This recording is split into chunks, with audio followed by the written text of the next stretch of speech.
Welcome to the Newstrength Way, a podcast made for empowering people to become their strongest selves through movement, education, and connection. What's up, guys? Welcome back to episode 4 of the Newstrength Way. Today we're going to be talking about one of the most important factors in your training sessions to ensure that you're getting the best results possible with your training. So today Nath and I are going to be talking about this. The big key point that we're talking about is your intention in your training. So Nath, do you want to give the guys a bit of an outline on what that means? Yeah, it's I guess it comes back down to are you training for the sake of training, or are you training with an intent to get better at whatever the desired outcome is? Yeah, and I guess you can have different intentions based on your goals, and I guess there's a bunch of ways that you can go about the same intention as well. But what comes to mind with that there is this whole idea that people are so connected to exercise for the purpose of burning calories, that's their intention behind it, which really is a pretty mixed up way to look at exercise if you ask me. There's a lot more that you can gain from training than just calorie burning. Yep. And if that's your sole reason why you're training, it's a very, very hard thing when the results aren't getting seen on your body fat or the number on the scales, but you're getting results everywhere else. It's kind of hard to then keep yourself motivated because your whole idea and your intention's a bit mixed up there, right? Yeah, definitely.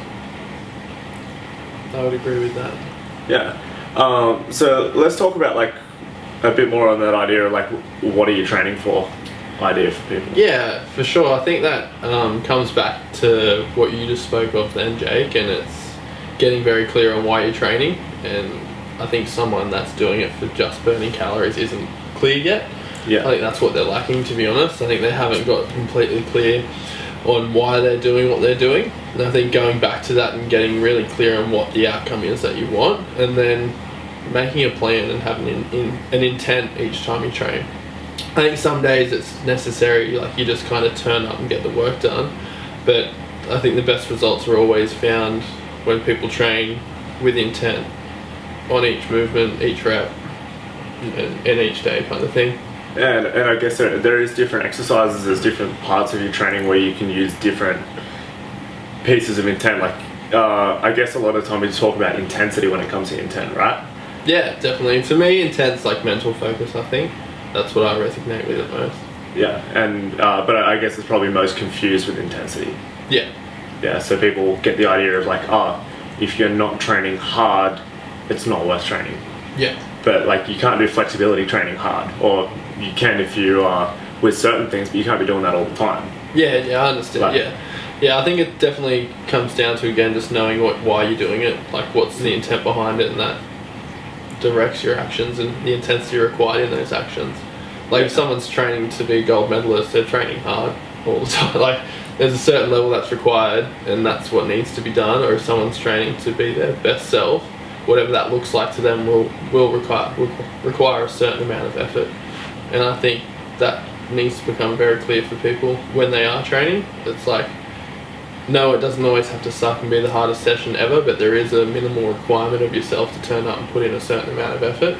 And also just have a plan in place. I think that's really a big key, is have a point A to point B plan that gets you there, and you can see it outlined and you know what's required.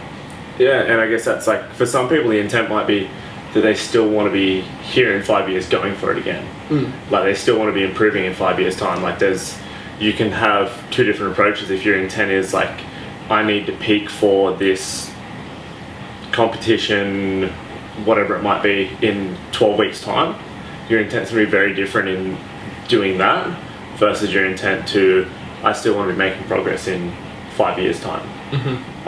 And this is probably very relevant to me right now. I'm about 14 weeks out of next major competition, and this is a very dialed in space where we're tracking calories, we're watching that, we're making sure that I've got certain targets in my numbers that I'm trying to hit every single week in training as a means to develop myself further and further. And I've got technical things that I'm focusing on, so everything's very dialed, but then outside of that space it's pretty chilled out.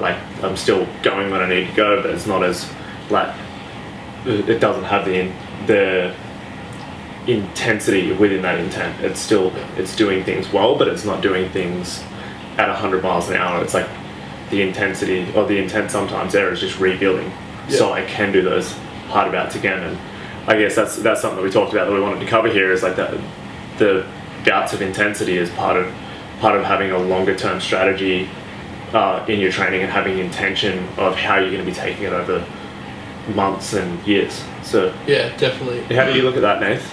I think I think we even spoke about this today earlier on, with Declan. I think with intensity being limited, like intensity is a very useful tool, but it is a limited resource, and you have to figure out how you're going to use it. And I think I'm probably at the opposite of you right now, where going through maximal efforts, like in training where intensity is high, like really, really high, but it's only high for 8 weeks. Yeah. Like it's not going to stay there. It'll come back down. So similar to what you referred to before, is to rebuild and peak again. But I think the intent for you is still clear. Like you still know what you're doing, and the plan's clear, and you know why your intensity is lowered, because there's an outcome in mind for that. Yeah. And I think with intensity, it's always going to be very up and down. Like there'll be bouts of intensity, there'll be bouts where it drops off, and I think you need to have the plan that allows for those times. I think I remember there was, I don't know whether it was an Ed Cohen or it was one of the old school like guys in strength that was like, oh, you should only really be training hard 24 weeks of the year.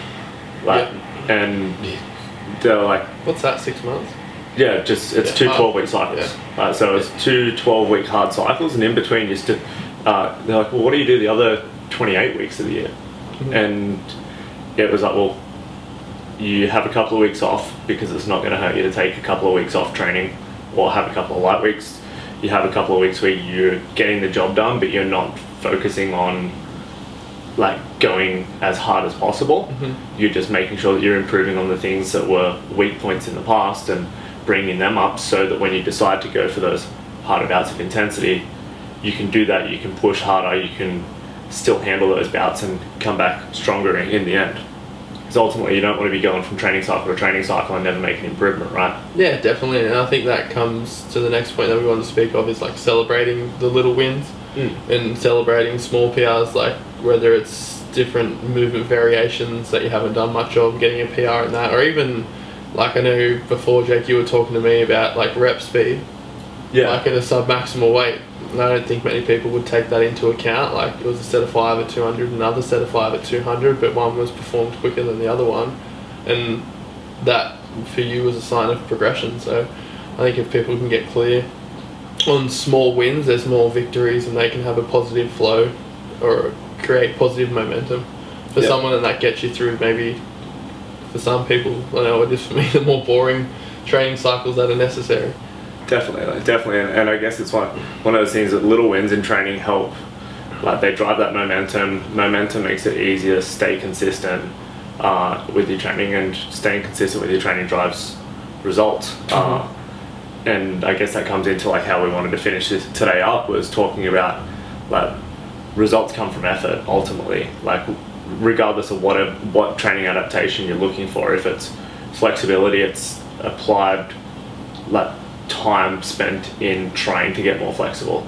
If it's strength, it's time spent under the bar where you're intentionally working on either driving the bar up as hard as possible, or keeping in the right position the whole time, or whatever that specific way that you're performing the lift. When you're going for it and you're doing it properly well, like that's what ends up getting you stronger. Ultimately it's having the effort applied the right way that it should be. Even for some people, like in the endurance world, that's going at it at the right pace for 2 hours. Yeah, definitely. I think Mitch is a good example. I don't know if you've seen him do this. Like today, he squatted a rep he hasn't ever done for one in his life for 8. I don't know how that's ridiculous in itself, but 2, like even on the warm-up sets, I see him go over in the corner and have a conversation with himself about what needs to be done before he comes out and does it. Yeah. Like, and I think that's a perfect example of intent. Like he's very clear on what he wants from this, and he gets it. And I think that's why, like, there's plenty of people on similar programs, and obviously everyone's different, but I think that's what separates him, and that's why today he squatted 160 for 8. He's never had on his back before. Oh, that dude's an animal. I think that'll close us up. Yeah, so I guess like the finishing line comes down to making sure you're clear on what that intention is in your training, and taking that intention into your training sessions, no matter if it's a hard session, a session that you're going a little bit lighter. When it's time to focus on that intention, then you make sure that you're in it and you're not stepping away from it and trying to think about everything else. Done.